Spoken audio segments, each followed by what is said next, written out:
Shalom, selamat pagi saudara yang terkasih. Selamat datang kembali dalam program Renungan Pagi Spiritual Life.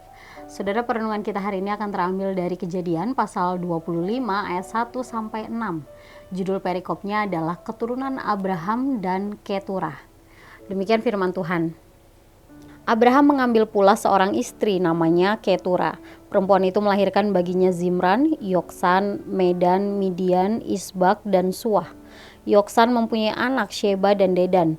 Keturunan Dedan ialah orang Asyur, orang Letus, dan orang Leum. Anak-anak Midian ialah Eva, Efer, Henok, Abida, dan Eldaa. Itulah semuanya keturunan Keturah. Abraham memberikan segala harta miliknya kepada Ishak, tetapi kepada anak-anaknya yang diperolehnya dari gundik-gundiknya ia menghadiahkan pemberian. Kemudian pada waktu ia masih hidup, ia menyuruh mereka pergi dari hadapan Ishak anaknya ke sebelah timur di tanah timur. Saudara yang terkasih, dalam perikop yang baru saja kita baca ini diceritakan bahwa setelah Ishak menikah, Abraham masih hidup selama 30 tahun lagi. Abraham kemudian mengambil Keturah sebagai istrinya dan memiliki 6 orang anak.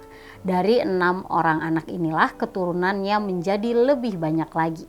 Setelah itu diceritakan juga bahwa Abraham mengatur harta miliknya dan keluarganya dengan bijak dan adil.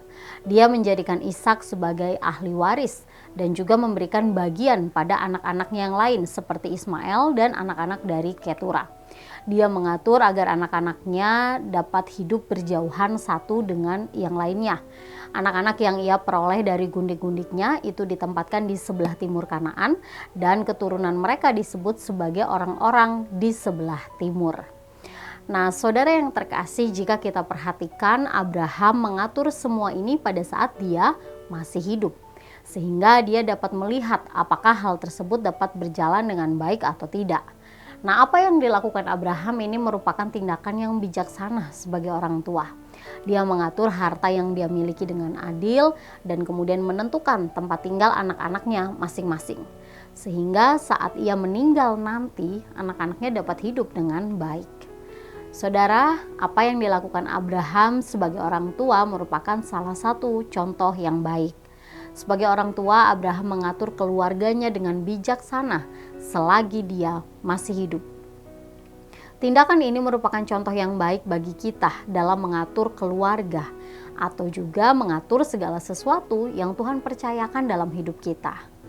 Tentu saja kita tidak bisa menggunakan hikmat kita sendiri sebab kita memerlukan pertolongan dari Roh Kudus untuk mengambil tindakan yang bijaksana dalam setiap pengaturan yang harus kita lakukan. Saudara yang terkasih, kiranya Tuhan memampukan kita untuk mengatur semua tanggung jawab yang Dia percayakan dalam kehidupan kita. Saudara, mari kita menenangkan hati kita dan mengambil waktu sejenak untuk merenungkan firman Tuhan yang baru saja kita dengar. Saudara, sudahkah saudara mengatur keluarga atau semua tanggung jawab yang Tuhan percayakan kepada saudara dengan baik? Jika belum, maka mari datang kepada Allah dalam doa. Kiranya Roh Kudus memberikan saudara kemampuan dan juga hikmat untuk mengatur keluarga dan segala sesuatu yang Tuhan percayakan dalam kehidupan saudara. Biarlah saudara dapat mengatur semuanya ini dengan baik dan bijaksana.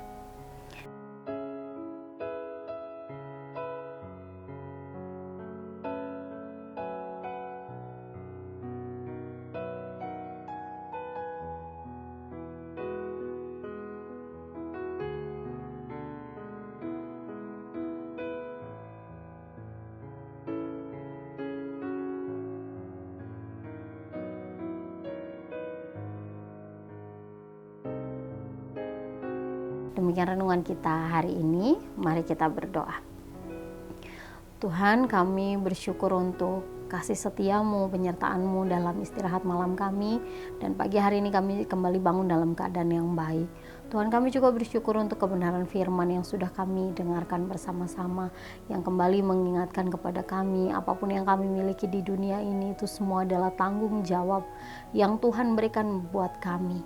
Ajar kami untuk memahami bahwa kami harus mengelola itu semua dengan baik.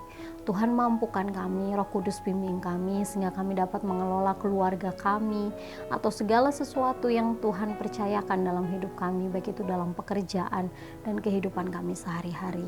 Tuhan, kami berdoa menyerahkan seluruh hidup kami ke dalam tangan kuasa-Mu. Dalam nama-Mu kami berdoa dan mengucap syukur. Haleluya. Amin. Demikian renungan kita hari ini. Selamat pagi, selamat beraktivitas. Tuhan Yesus memberkati.